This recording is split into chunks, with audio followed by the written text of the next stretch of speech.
eu quero que você abra a sua Bíblia. E é muito comum nós projetarmos muitas coisas no início do ano. Nós estabelecemos alguns alvos, ou seja, aonde nós desejamos chegar. Nós estabelecemos algumas metas e vamos aplicar aqui como prazo que eu pretendo chegar onde eu desejo.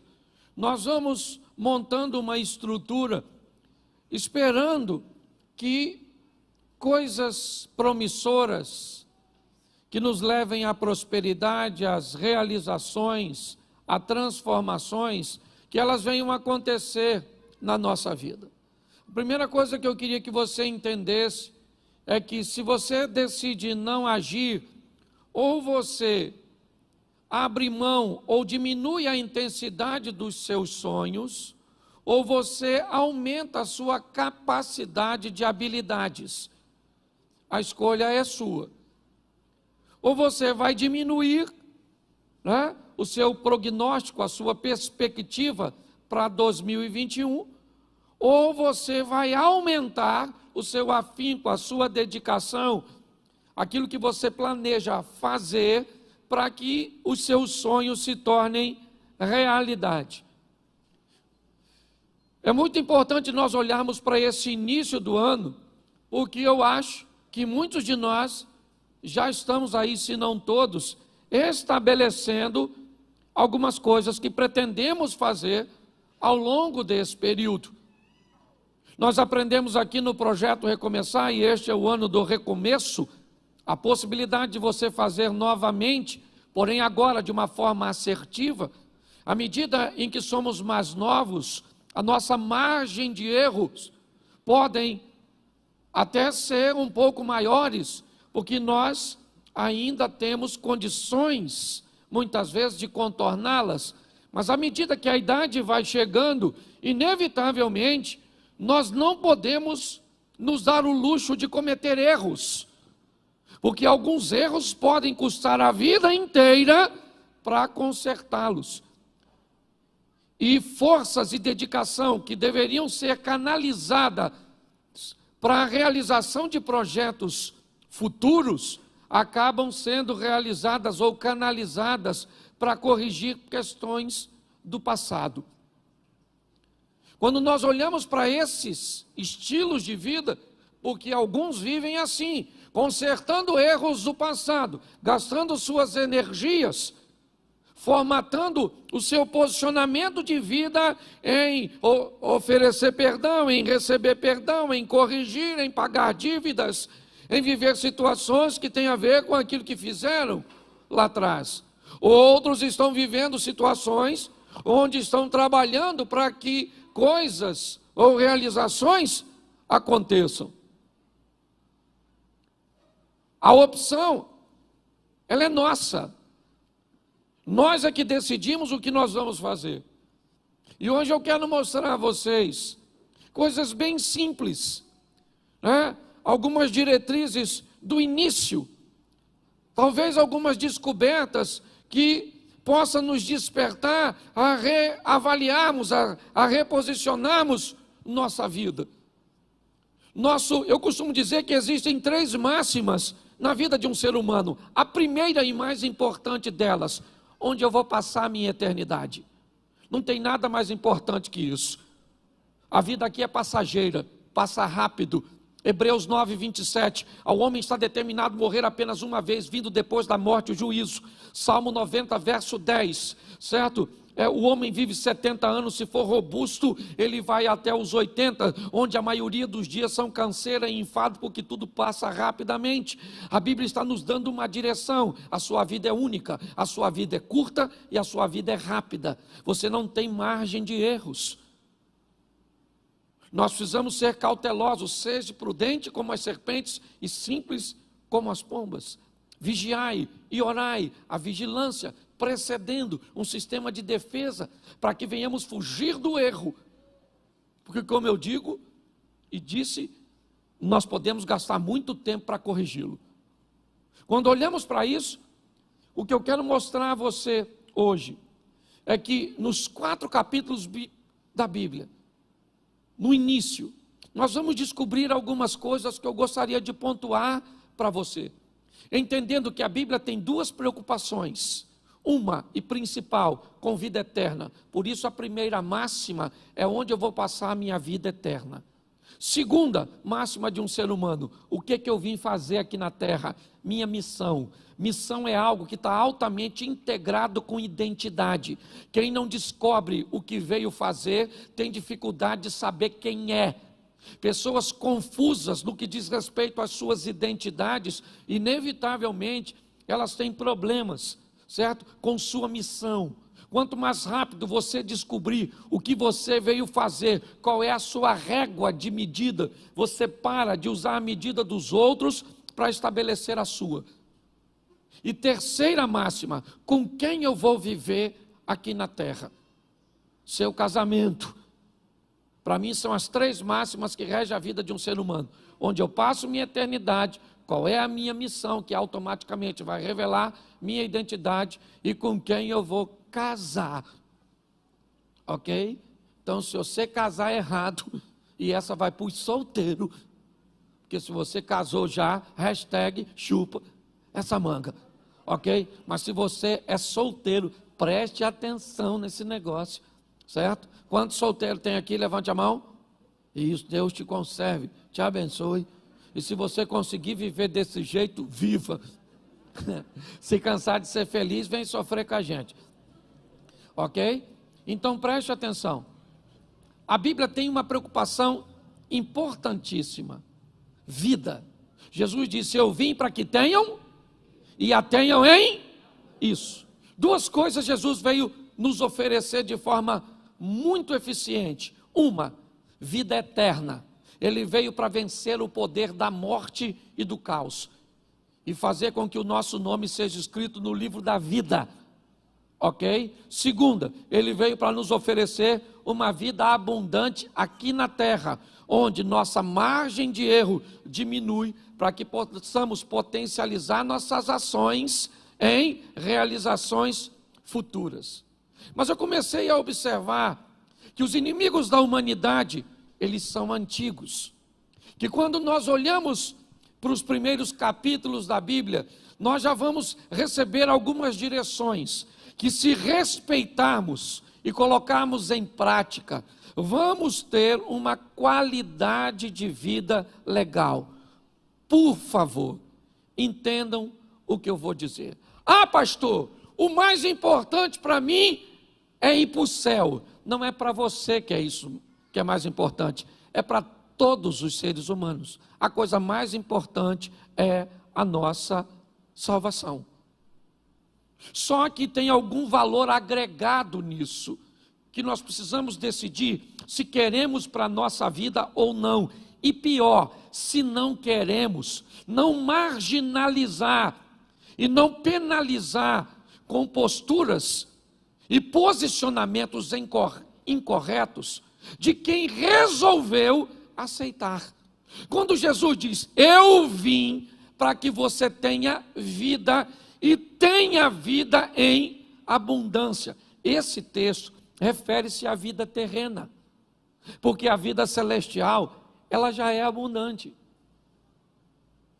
Se você se prender e dizer para mim ou para qualquer, pastor, meu negócio é ir para o céu, eu não estou preocupado com outra coisa, não tem problema nenhum, até porque você resolveu escolher uma parte extraordinária, buscar primeiro o reino e a sua justiça.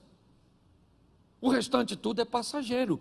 Então você tem todo o direito de dizer, pastor, eu não quero saber de prosperidade, eu não quero saber de felicidade, eu não quero saber de nada. Eu quero saber que meu nome está escrito no livro da vida e eu já estou satisfeito, estou só esperando Jesus voltar ou eu morrer. E está joia. Tem algo de errado nisso? Claro que não. Só que a Bíblia também diz que Deus nos oferece aqui nessa terra vida abundante. Jesus disse isso a Pedro. Se você abrir mão, certo, por minha causa, você recebe 100 vezes mais aqui na terra. Então, como é que nós conseguimos alcançar esse estilo de vida de alta performance, de resultados extraordinários? em todas as áreas. E por favor, tira esse R cifrão da frente, porque parece que quando a gente fala isso, todo mundo já pensa logo em ficar rico. Nós estamos falando de prosperidade. Riqueza é ter muito de uma coisa só. Prosperidade é ter o suficiente de tudo. E é isso que nós estamos oferecendo. Então, se nós temos duas vidas, até porque a Bíblia diz em Apocalipse que aquele que vencer não sofrerá o dano da segunda morte. Ok? Então nós temos duas vidas, uma aqui nessa terra, que Deus preparou para nós, e com a sinalização de Canaã, uma terra que mana leite e mel, uma terra de prosperidade. Se nós olharmos para uma visão de pobreza e de miséria, qual é a ideia do céu? Rua de barro, umas casinhas simples, uns puxadinhos, um calor infernal. A promessa é que ruas serão a promessa são de mansões celestes. Então você não venha querer enfiar na minha cabeça uma visão pequena, você pode enfiar na sua e eu vou respeitar. Agora não tenta colocar na de todo mundo. Nós expomos a palavra e já já você vai entender o que eu estou querendo dizer. Mas no final das contas é você que escolhe. Então, se você quer ser próspero, não fale mal de quem não quer. E se você não quer ser próspero, não fale mal de quem está nadando de braçada. Ok? Porque hoje, às vezes, o que acontece é isso. Um vai para uma extremidade e fala mal do outro. É igual o tradicional falar mal do pentecostal. Já viu? Tem aquele pessoal que não acredita no Espírito Santo, não acredita nos dons, não acredita em cura, não acredita em anjo, não acredita em nada. Aí ele mete o sarrafo na turma que vê bola de fogo, caneta de fogo, que acredita nas línguas, nos dons e na cura. Em contrapartida, o outro diz que essa igreja que não acredita nada disso não é nem igreja, é sorveteria. O que é isso? Um ambiente que leva as pessoas a viver numa extremidade. E não é isso. Nosso propósito aqui é direcionar você. Então, se você olhar um pouquinho mais de cuidado, e depois você pode olhar em casa, Gênesis 1:1, vamos começar do começo. No princípio, criou Deus os céus e a... Lê de novo. Agora fica melhor. Não, volta lá, que fica melhor a leitura. Vamos lá, gente. Feche seus olhos. Senhor nosso Deus e Pai, em nome de Jesus, nós queremos te agradecer por tua palavra, continua falando conosco. Usa-me, ó Pai, como um canal de bênção nesta hora, em nome de Jesus. Amém. Glória a Deus. Amém? Preste atenção, porque aqui nós já vamos ter, no capítulo 1, a direção de como o homem deverá viver. Nós somos criados, ou fomos criados, à imagem e de Deus. Vamos lá. O texto diz: no princípio criou Deus os céus e a terra era sem forma e vazia, e o Espírito de Deus pairava sobre a face das águas. E disse Deus: haja luz, e houve luz, e viu Deus que a luz era boa, e fez separação entre as luz e trevas, e Deus vai começar, haja uma porção seca no meio das águas. Preste atenção, porque o que Deus está dando direção é o estilo de vida que Ele vai pedir que nós venhamos a viver. O que é a fé? A fé é o firme das coisas que não se, mas que se esperam.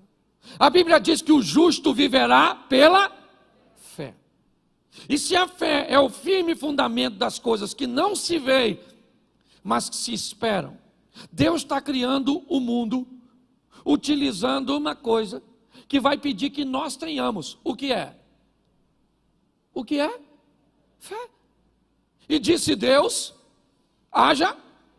A luz existia, mas passou a existir. Deus começa a chamar à existência as coisas que não existem como se elas já existissem. Quando nós olhamos o início do Gênesis, é ali que nós vamos entender que estilo de vida nós precisamos trilhar. Porque preste atenção, o justo vai fazer o quê? O justo vai fazer o quê? Viverá. Preste atenção. A fé para nós não é um momento. A fé para nós é um estilo de vida. O justo viverá pela fé. Ah, pastor, eu não sou justo porque eu sou pecador. Quando a Bíblia diz o justo viverá pela fé, ela está querendo dizer o justo é todo aquele que foi justificado por Jesus, não aquele que não tem erros. Cuidado com a aplicação literal de uma palavra que ela pode atrapalhar a sua vida. O que é um justo na Bíblia? Quando a colocação é: Jó era um homem justo, sim ou não? Sim ou não? Mas ele cometia erros, sim ou não? Sim, mas a Bíblia diz que ele era justo. Qual era a justiça desse homem? Acreditar que havia um Deus cujo qual ele servia. O que a Bíblia está nos dizendo no capítulo 1 é: nós precisamos entender que o nosso estilo de vida vai ser de fé. A nossa vida vai depender da nossa fé.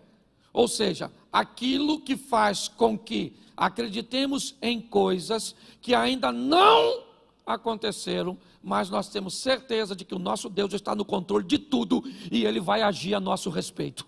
Amém? Sem fé é agradar a Deus. O modelo de criação é baseado na fé. Eu não estou dizendo que Deus tinha fé, eu só estou dizendo que Ele está utilizando uma forma de criação para nos ensinar o que é fé. Chama as coisas como se elas já existissem. Jesus disse isso, quando foi resolver o problema de Lázaro. Eu bem sei que tu sempre me ouves, mas eu estou fazendo dessa forma para oferecer exemplo para outras pessoas. Então, o que a Bíblia está formatando no início aqui?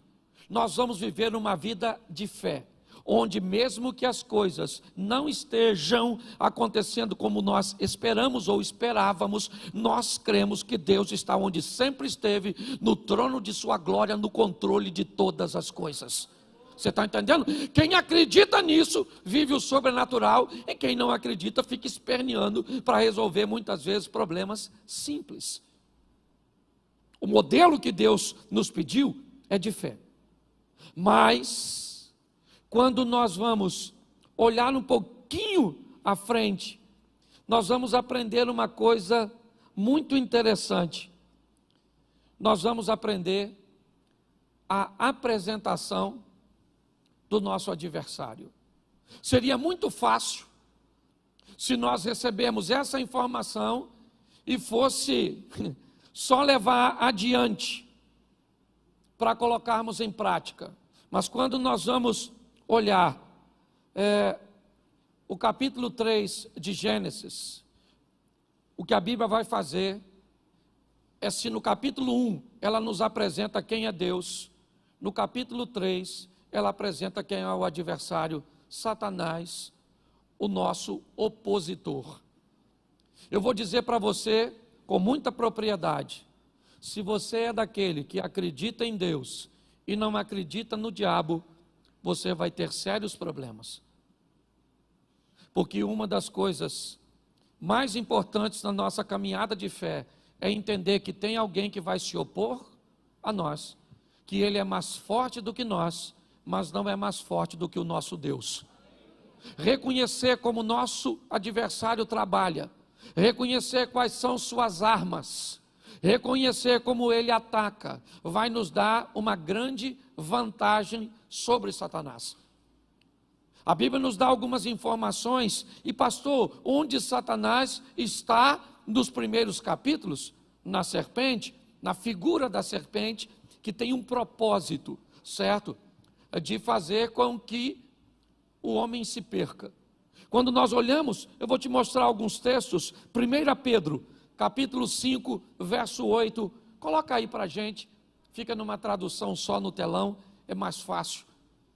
Presta atenção a algumas informações. Sede sóbrios, vigiai, porque o diabo, o vosso, isso, anda bramando como? Buscando a quem possa. O diabo é o nosso amiguinho. Amiguinho? O diabo é o nosso que busca uma ocasião para nos tragar. E o que ele vai usar para nos tragar? Para ele os fins justificam os meios. O que você precisa para ir para o inferno? É muito dinheiro? Toma, isso aí. Escutei, até com a máscara. Certo? O que você precisa? De uma mulher bonitona, maneirona. Uma mulher feia você até resiste. Mas se for cavala, tudo. Um homem, se for um meio homem, você até resiste. Mas se a senhora se depara com aquele, o que ele precisa? Botar na sua vida para te desvirtuar. A Bíblia diz que ele é seu isso aí, seu Aí eu acho maior barato que tem uns crentes que dizem assim, olha, eu tenho respeito pelo Satanás, eu vejo uma macumba, eu faço o sinal da cruz, e eu, está amarrado, em nome de Jesus. Tem uns crentes muito maneiros.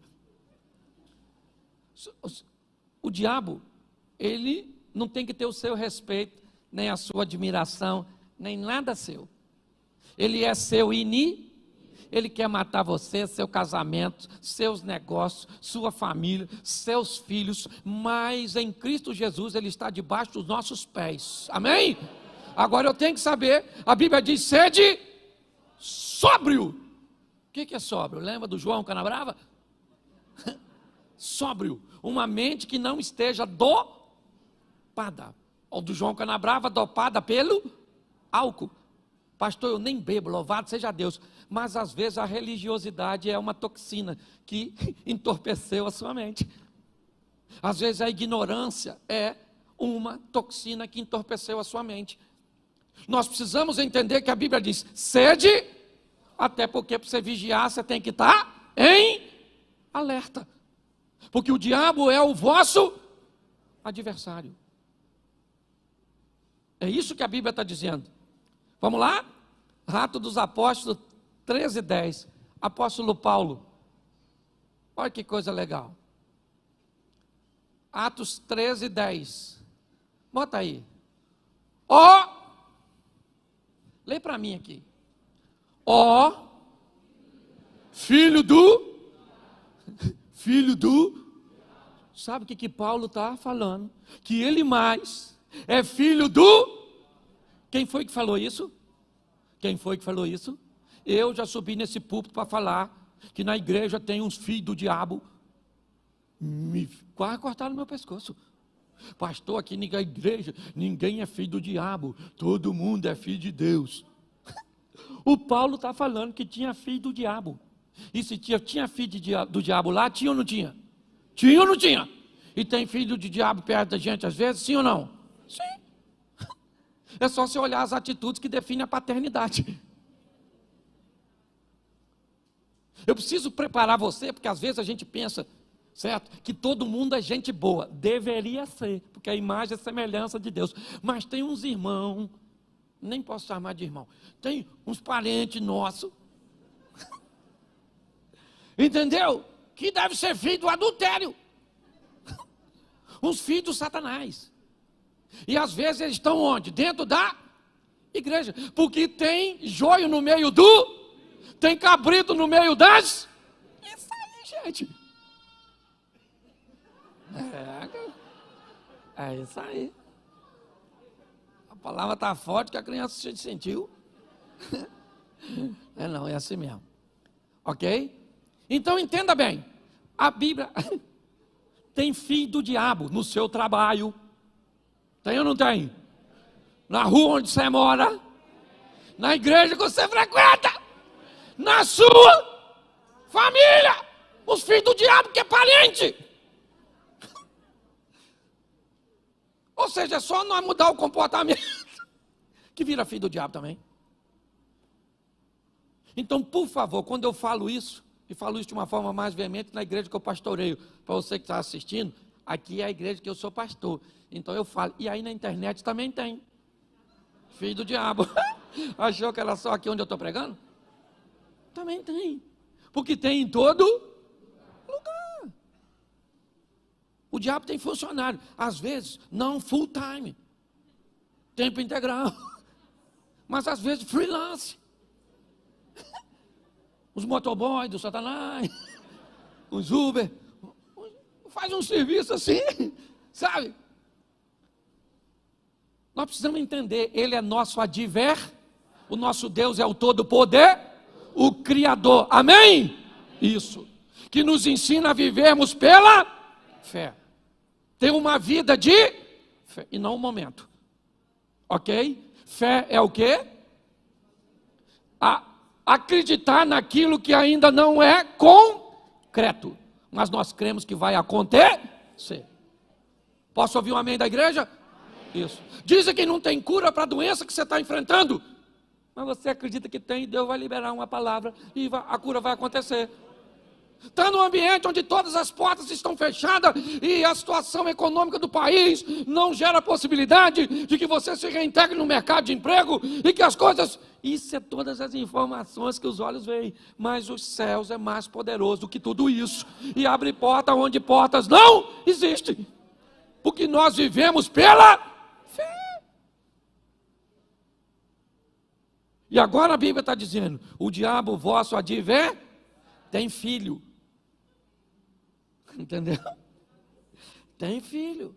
João 10:10. João capítulo 10, verso 10. O ladrão não vem senão roubar, a matar e a... Essa frase foi dita por Jesus. Ok? O que ela está definindo é o perfil do nosso adversário. Primeiro, nós temos um. Ele não é amiguinho, não é irmãozinho, não é personagem aí das séries televisivas, Lúcifer, um diabinho maneiro. Ele não é o fantasminha, como é que é o nome dele? O Gasparzinho. O Satanás quer matar você, destruir você, e eu também. Mas nós não vamos dar mole, porque a Bíblia diz ser de sóbrio e vigia. Isso. Porque o diabo está porque o Senhor dará ordem aos seus, para que se acampe e o diabo vai ficar e Deus vai ficar isso aí. O máximo que o diabo vai fazer é assim, ó.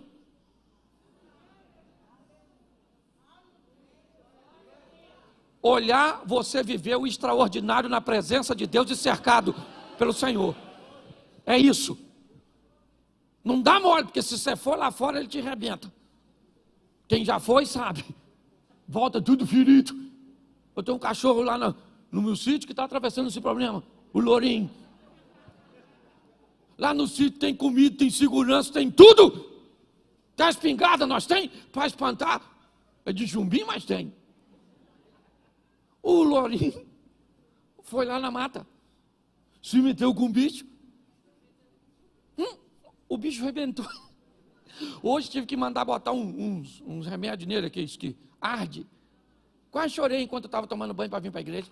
De tanto que ele chorou. Mas no final eu fiquei com pena do lourinho não. Porque eu pensei, lourinho é um otário. Lá na mata tem filho do diabo também. Arrebentou meu cachorro. Quem quiser ver pode ir lá, não estou contando história não.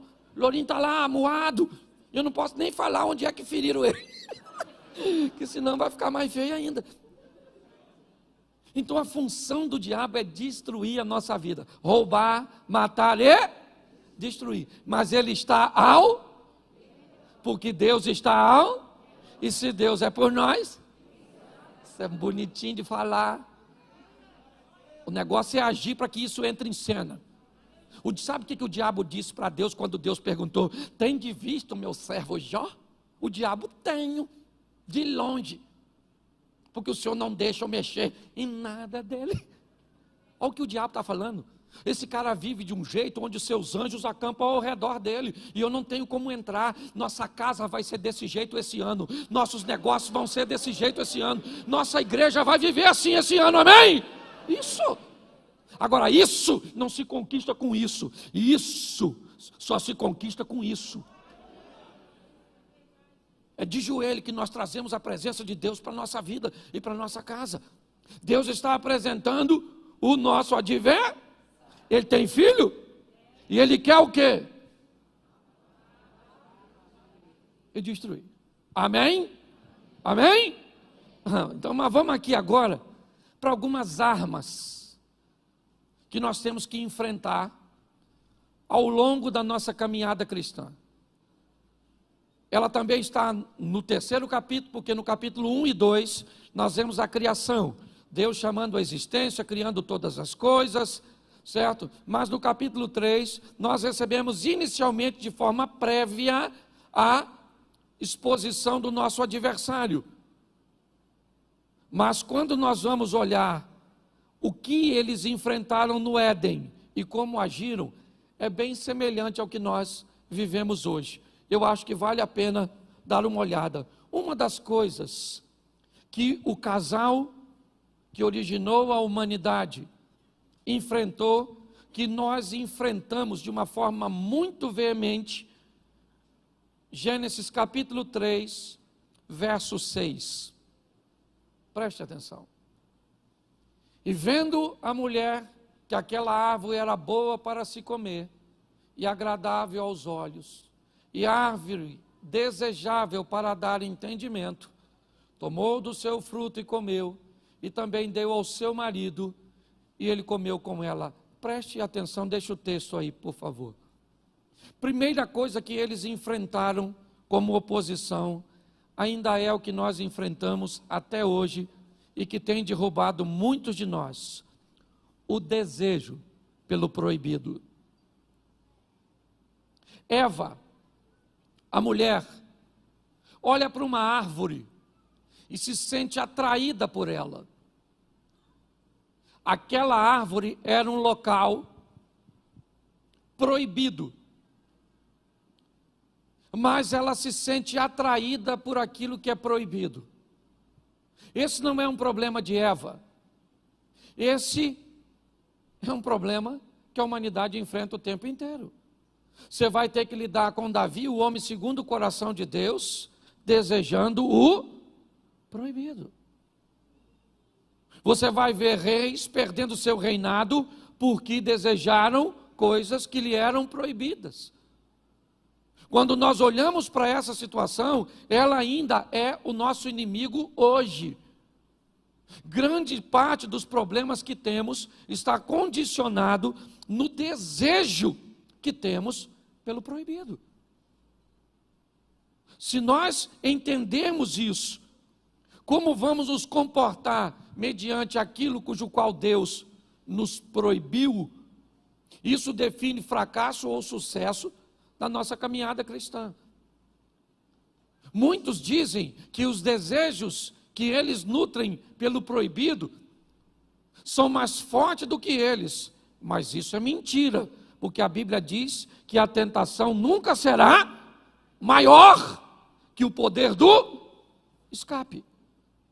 Então, se você quer dizer para mim que o seu desejo por sexo, por drogas, pelo que for que te separa de Deus, é mais forte do que o poder de Deus na sua vida, talvez simplesmente pelo distanciamento que você estabeleceu de Deus.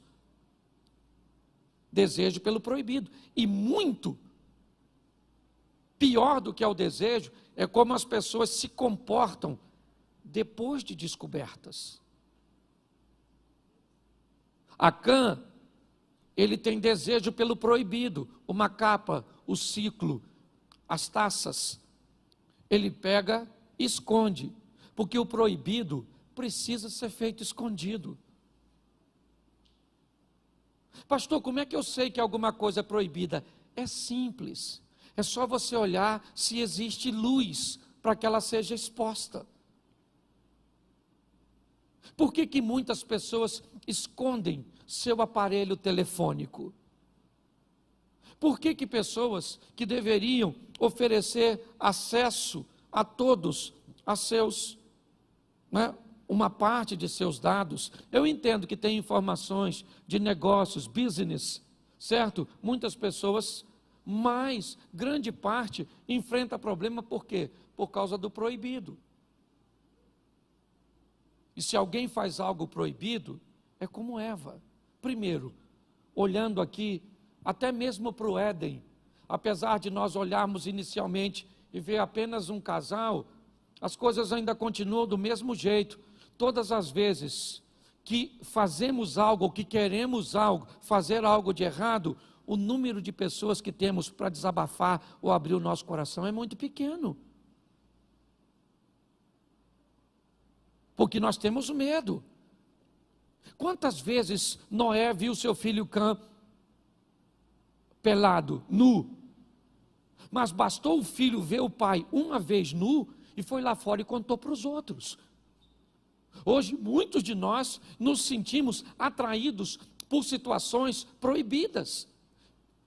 Que se tivéssemos alguém para desabafar, para orar por nós, ou para nos indicar muitas vezes um profissional, porque tem situação que ela é tão absurda, que precisa de um profissional para oferecer uma ferramenta que possa ajudar essa pessoa a sair dessa situação. Mas não, elas vivem em looping de remorso e a mesma postura, sabe? Eu me masturbo, mas eu me arrependo, ou melhor, eu tenho remorso, eu olho para a pornografia, mas eu faço isso, mas o que eu tenho é isso, é um looping que sempre me devolve a prática anterior, cuja qual eu aparentemente não consigo me libertar. O que é isso? O desejo pelo proibido. É um inimigo que nós vamos ter que lutar basicamente o tempo inteiro. Segundo inimigo que nós vamos enfrentar e que eles enfrentaram, coloca aí o verso 10 ainda do capítulo 6. E ele disse: ouvi a voz soar no jardim e temi, porque eu estava nu e escondi-me. Presta atenção, porque esse é um dos maiores adversários da humanidade, o medo. O medo. Com a chegada do pecado, o homem diz: eu ouvi a tua voz, e por que eu me escondi? Porque eu tive medo. Em algumas traduções, está escrito até assim, Deus perguntando para Adão: e quem te ensinou a ter medo? Porque não fui eu. Eu criei o mundo debaixo da fé, fazendo com que chame à existência as coisas como se elas já existissem. Estabeleço toda uma estrutura, e agora você vem dizer para mim que está com medo? E é isso aí. Eu estou com medo de sair, eu estou com medo da violência, eu estou com medo do dinheiro faltar, eu estou com medo de ser dizimista, eu estou com medo de casar, eu estou com medo de ter filhos, eu estou com medo de não arrumar emprego, eu estou com medo disso, eu estou com medo daquilo. Nós vemos hoje como nunca o medo. Um dos nossos parentes e companheiros mais próximos. Você vai entrar num elevador, você entra, quando ele abre, alguém olha para você e define se vale a pena entrar no elevador que você está ou não. Com medo. Hoje muitas pessoas ainda vivem enfrentando os mesmos inimigos do Éden, o desejo pelo proibido, certo? O medo ainda é um dos nossos grandes adversários. Você quer outro? Coloca aí o versículo 7, volta um pouquinho. Então foram abertos os olhos de ambos, e conheceram que estavam nus, e coseram folhas de figueira, e fizeram para si aventais. Preste atenção, porque esse é um texto que nós precisamos ter muito cuidado quando olharmos para essa expressão nu. Porque se nós formos olhar isso, nós temos tribos indígenas e uma série de situações onde pessoas andam nuas e não tem nenhum tipo de constrangimento. Mas me parece que esse texto tem uma informação preciosa. É dizer que este casal cometeu um erro e vai tentar consertar por si mesmo, para tentar cobrir aquilo que tinham feito, e aqui representado na nudez. Eles vão coser, eles vão fabricar, certo? Vão preparar alguma coisa que pudesse cobrir a sua nudez. Ou seja, o que nós aprendemos aqui, que é um erro grave, tentarmos resolver coisas cujas quais nós não temos poder. Ah, pastor, eu não acredito nesse negócio de Jesus Cristo salva. Eu acredito que eu tenho que ser bom, eu tenho que fazer o bem, eu tenho que ajudar as pessoas, eu tenho que cuidar das pessoas. O que é isso? É fazer folhas de figueira para cobrir a própria nudez. É tentar resolver um problema que só Deus pode resolver, e eu vou te mostrar isso mais à frente, mas tentando resolver por si mesmo. Tem coisas que você é capaz de resolver, tem perdão que você é capaz de liberar, tem mágoa que você é capaz de equacionar, mas tem coisas que só o Espírito de Deus tira do seu coração. Tem coisas que só Deus pode fazer por você, e muitos cometem o erro de achar que são capazes de resolver todas as questões. Não, aquilo que você pode resolver, não faça corpo mole, resolva. Tem coisas que vai mudar seu casamento e que não é Deus que vai fazer, é sua decisão. Tem coisas que não vão mudar sua situação financeira, não é Deus que vai mudar, é a sua maneira de administrar, é a sua maneira de lidar com os recursos que chegam até você. Precisamos entender que esse ainda é um dos grandes problemas. Pessoas que tentam resolver tudo do seu próprio jeito. Ah, é? Você magoou sua mulher e agora você acha que ajoelhar lá e pedir perdão vai consertar tudo? Tenta, irmão. É isso. É dessa forma. Ah, então você fumou 20 anos da sua vida e agora você está com enfisema pulmonar, com câncer no pulmão, e agora você vem para a igreja e você vai dizer: "Ô Senhor, o Senhor me cura". Ele tem poder para curar, sim ou não? Mas se ele não curar, quem foi que causou o problema? Você mesmo. Nós temos que ter maturidade para entender erros que não precisamos cometer. Quando nós olhamos, é essa questão que muitas pessoas enfrentam. Ainda o desejo pelo proibido, o medo, certo? E ainda tem algo mais interessante para observarmos. Verso 12. Então, o que Adão vai dizer isso para quem, você sabe? Para quem?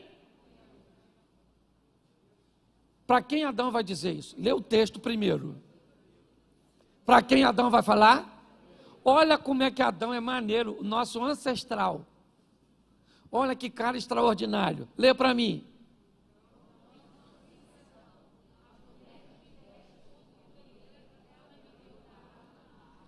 O Adão acabou de botar a culpa dos seus problemas em duas pessoas.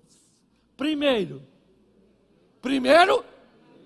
em Deus, e segundo, na dona Eva. O que é isso, pastor? Isso é um adversário que nós enfrentamos há muito tempo, omissão de responsabilidade. Por que você não tem dinheiro? Por causa do Bolsonaro, por causa do Lula, a Dilma. Por quê? Por que você não casou? Porque está todo mundo virando gay. Por que pensa aí. A culpa, por que você divorciou? Porque a culpa era da sua mulher. Aquela praga, aquela peste, que o senhor não tolerava. Botar a culpa nos outros, gente. Eu aprendi uma coisa naquele gabinete.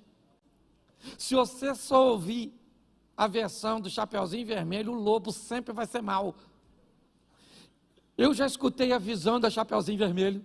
Quando o lobo foi lá, eu achei que ele era Chapeuzinho Vermelho. Eu achei que tinha trocado. Porque se tem uma coisa que as pessoas gostam de botar a culpa nos outros. Por que você não estuda? Por que você não trabalha? Isso aí. Por quê? Você não estuda porque não tem colégio. Entendeu? Você não trabalha porque está muito difícil. Você não é alguém que vai fazer qualquer coisa. Você é alguém que não pode trabalhar para ganhar 2, 3 mil. Que isso é uma miséria. Você é alguém que vem nesse mundo para ser um cientista. Você só esqueceu da inteligência. Deixou no seu ponto de partida. A omissão ainda é um problema. Gente, não dá para ser. Por isso que Davi é chamado. O dia que o Davi, deixa eu lembrar você aqui. Lembra que o Davi olhou a Batseba tomando banho, chamou a Batseba, vem aqui Batseba, chega aí maneira. E tal, passou o serão na Batseba, e aí Batseba engravidou. Porque Deus também não dá mole não. Pegou uma vez, parece, engravidou. Sabe o que ele fez com o marido da mulher que ele engravidou? Mandou matar. Quem é esse cara? O Davi da Bíblia. O do gigantinho. Acabei de acabar com a reputação dele para você.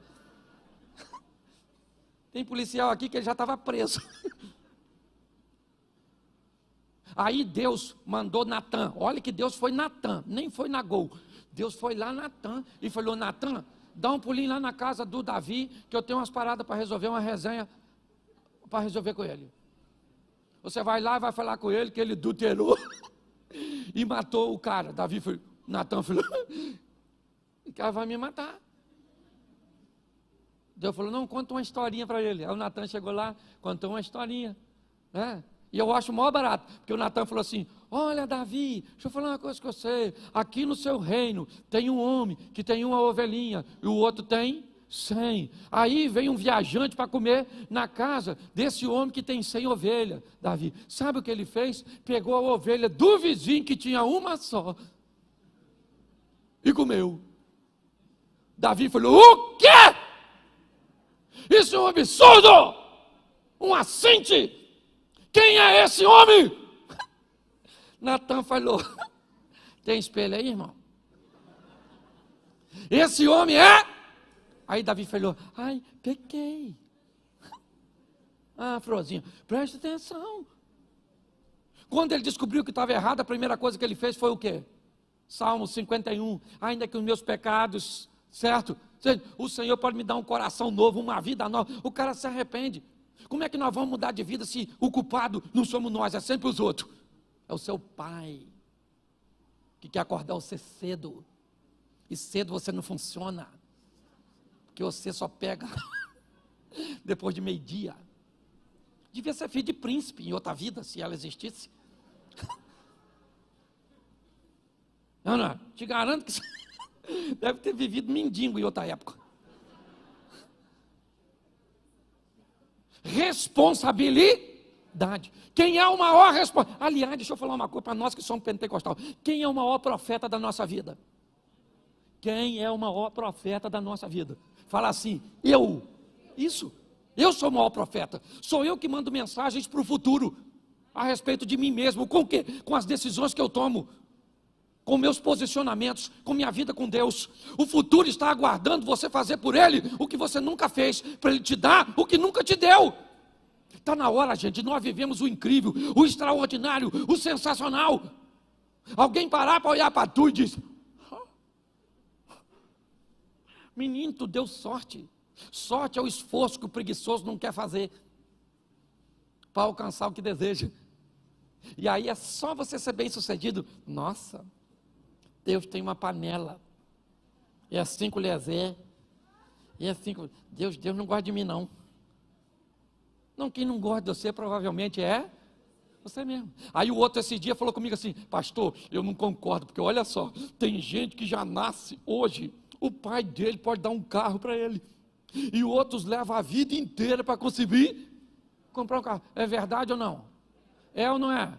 Mas aí eu pergunto a você: o que o avô desse camarada fez, que hoje pode dar um carro para o filho? Talvez o que o seu avô não fez. Então, se você quer falar mal de Deus, se você quer falar mal de alguém, não fale dos outros nem de Deus, fale dos seus parentes. Meu avô era uma praga que não quis trabalhar. E hoje eu estou só... Mas quer botar a culpa em Deus. Nós precisamos levar a nossa vida, né, para um outro nível. E aqui, um outro problema que nós temos que enfrentar, gravíssimo. O problema, ainda está no capítulo 4 só de Gênesis. Olha só, se não bastasse, deixa eu recapitular aqui para você não esquecer. O desejo, me ajude aí, o desejo, a tentativa de resolver sem Deus. O medo, a omissão, ainda tem um negócio que nós temos com uma facilidade tão grande.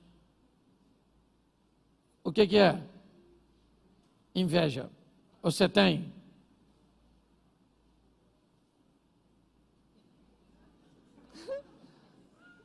Menino, vou falar uma coisa para vocês aqui, vocês não contam para ninguém. Esses dias estou eu olhando minha rede social, quando de repente passei assim no Instagram, numa pessoa, menino, mas ela tinha tanto comentário numa foto, aí eu botei numa minha.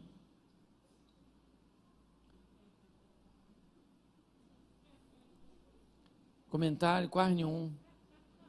Eu fiquei com a raiva. De quem? De quem? Isso me ajuda aí. Porque só eu que tenho inveja. Ninguém tem. A história do Caim e Abel ainda continua na nossa vida o tempo inteiro. É a gente medindo a nossa vida pela régua dos outros. Pare de ficar olhando o que está acontecendo na vida dos outros e trabalhe para as coisas acontecerem na sua vida. Eu estou falando para você, estava eu lá olhando. E esse movimento, até criança de 1 ano já está fazendo. Você entende?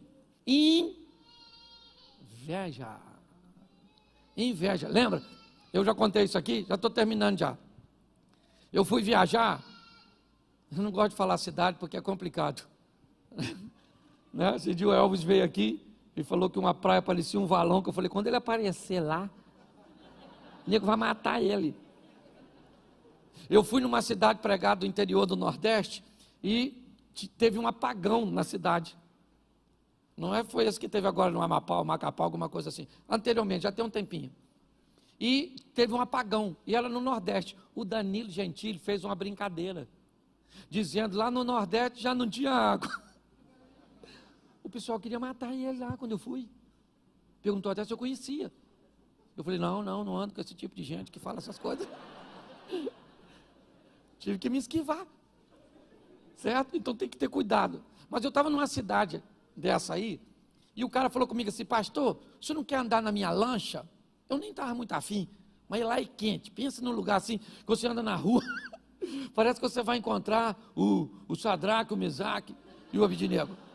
Sabe? O pessoal de lá, se for para o inferno, vai pedir uma blusa de frio.